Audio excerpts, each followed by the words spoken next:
Hi friend, welcome back to my channel. As you can see, I am blonde. Yes, we have finally arrived at being blonde from my natural super dark hair color. I've been documenting this whole process, so if you're just meeting me, hello. This is my third video covering just essentially lightening and toning my hair over and over again, troubleshooting that process, but showing a very realistic kind of timeline and process for when you have super dark hair and you're going blonde. So it wasn't instant, not whatsoever. I believe I processed and actually bleached and lightened my hair 4 times across this entire process for the last 2 or 3 months. Each step of the way, each lightening and toning process was an adventure of its own. So I'm going to link all of those videos down below. Also, that way, if you're wondering about products I had used previously in the lightening sessions before, those are going to be listed under each respective video. So if you're wondering how I finally got across the finish line and arrived at this kind of true blonde, I think this is pretty agreeable that I made it. We are about to get into that, and the footage that I'm going to show you is like 2 weeks old. So in that time, I've already gotten roots. So that just goes to show how fast my hair is growing right now. And that's just how my hair likes to play me. When I'm keeping it short, it grows like crazy. And then when I'm trying to grow it out, it like doesn't do anything. All I can do is laugh. But you know, it's okay. Honestly, I do like the kind of rooty look just because I am not going to bleach my eyebrows. So kind of brings everything together. We all know I'm not a natural blonde, so I don't care if my roots are out. I kind of like the shadow there. I know it's growing out fast. I know I cut it all the time, but my goal was to arrive at blonde without my hair completely becoming like straw. And I do have a pixie, but I did not have to cut it short due to damage because I did this process gradually, which is definitely what I would recommend. And don't get me wrong, the integrity of my hair has taken a hit to get here. It does not feel the same as when it was virgin hair, but I think I did a pretty good job at kind of managing it and taking care of it as best I could and ending up with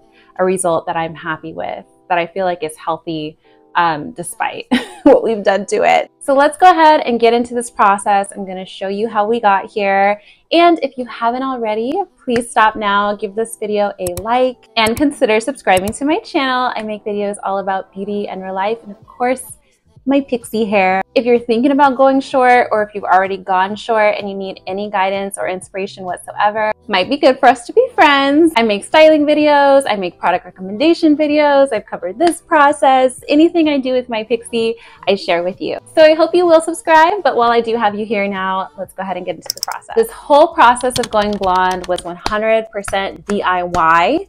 It was me, myself, and I, and the beauty store, and the internet. While I am not a licensed cosmetologist, I did go to a very good chunk of beauty school, and I did not finish, but I keep some things up here. So I think that helps me just a little bit more than the average person, makes me just a little bit more knowledgeable, but not licensed to do it on you. But we are all qualified to mess up our own hair, and that is a risk that you take. That is the risk that I took. Sometimes risks work out, and sometimes they don't. This is not something that I just broadly and generally recommend that everybody do. I only recommend that you do this if you feel comfortable doing it and you feel like you have some sort of level of base knowledge to work with to go through this process, or if you have support as in a friend who has that base level of knowledge who will be with you throughout, because this is a lot of problem solving.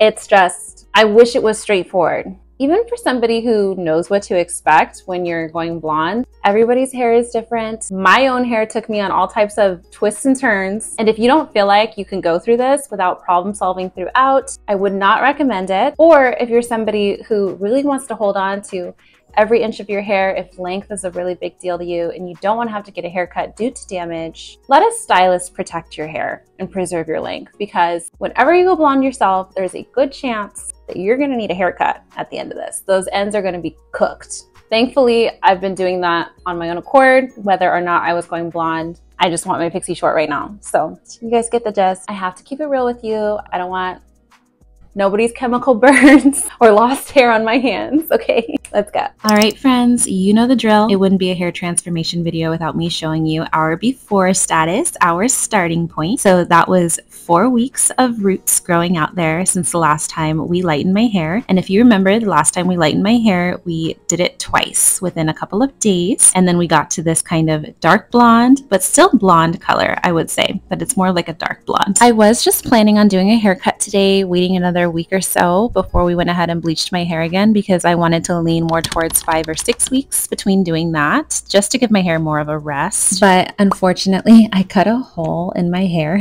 I made a mistake, y'all. It happens to me too. I was just chomping in my hair and I was going too fast, and I think I might have done it right there. As you can see, I'm gonna zoom in for you. This is what happens when you reach in too deep. You're going too fast, you cut too close to the root. I did have my moment of panic because I am human, but then I remembered that this is not the first time I've dealt with this. I cut my hair myself over the last several years, and so I know what to do. You just kind of have to go shorter in general and try to blend it as best you can with the rest of the hair in the area. So I started working in, bringing in the other side nice and tight to try to get that to match. And it didn't really look as bad when I kind of brushed the hair up and around all different directions, which you want to do just to make sure you're getting an accurate view of the length of your hair at all times while you're cutting it. But because I did cut that all the way down to the new growth, to my root color, it was going to be an obvious mistake regardless, no matter how well I got the other side to match. It was just going to look a little bit wonky. So I said, hey, you know what? We'll just lighten my hair again today. And then this hole, as far as visually, it goes away, because then all my hair is going to match color-wise again. And I was going to trim that up, and it did. It's like it didn't even happen at this point, honestly, you guys. It's not that big of a deal. I know that the adrenaline that can run through your body when you make a mistake like that, but the hair grows back. And if you want to avoid that, clippers are going to cut your hair more consistently, clippers with a guard. I will pop up a video of me doing essentially this haircut, but doing it with clippers with a guard, and then of course some scissor work.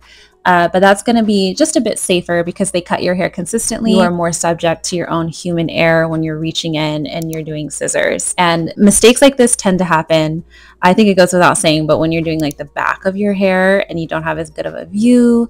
And I will just continue to echo that whenever you're, doing these things yourself, you are subject to making mistakes. So if you're going to attempt any DIY process on your own hair, just make sure you fully understand that before you start. Now, I've been on the other side of the coin where I have paid really expensive hairstylists, licensed, credentialed stylists to do my hair. And guess what? They're human and they make mistakes too. At this point, I have a better track record of doing my own hair and being happy with the outcome and having generally less mistakes. That's why I do it myself.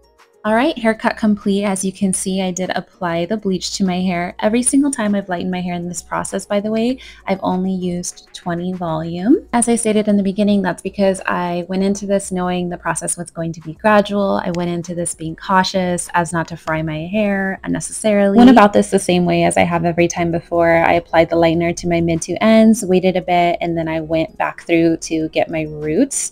And the other mistake I made this time is I learned that my mid to ends are probably bright enough now that I need to get my roots going a lot sooner than I'm used to, because they did not have enough time to lift to the same level as the rest of my hair by the time the bleach got really uncomfortable on and I needed to rinse it. I let it sit as long as I could to try to get those roots up to that brightness, but the reality of it is the hair that is really bright has been lifted several times, and this is my roots' first time. Even though they go really fast, they couldn't quite go as fast as we needed for all of the hair to be the exact same brightness. Now, the bleach got so uncomfortable. It got puffy. It just had been on for a while. It literally was like biting and stinging at my skin. After a certain point, it was time to rinse and just accept what we got. You have to know when to call it. So this is also the reason I have kind of that shadowy root effect. It isn't all new growth in the intro. It's also just the fact that our roots didn't get quite as bright, and so we got a little bit more of an ombre blonde this time, which is fine with me. bleach is rinsed out, this is how the hair is looking. So you can see what I mean with the roots. I had to close the blinds, so don't mind the lighting switch up. The sun was setting, so I was getting that crazy blinding sunlight and I couldn't do it. The toner I'm using is T11 from WELLA, which is their lightest beige blonde toner. If you've seen my hair vlog, my last video, you know that I tried to use that toner on that darker blonde shade that I just was, and it didn't work. And so this toner actually did work when my hair was brighter this time. So this is definitely a toner for when you're more of a true like level 9. Otherwise, you're not going to see as much of an effect. And you can even see that difference on the brightness of my roots versus my ends. The toner grabbed on and soaked up on my ends, not as much on my roots. All right, you guys, thank you so much for watching. Don't forget to check out the description if you're curious about any of the products that I used, or if you'd like to go back and watch a full-length video of any of the steps I took to get here. And please don't forget to give this video a thumbs up and consider subscribing to the channel, regardless if you do or don't. Thank you so much for watching all the way to the end. Your support means a lot. All right, friend, I will see you next time. Bye! Yesterday we're worlds apart. I got this thing for you. If you come closer, I can whisper in your ear.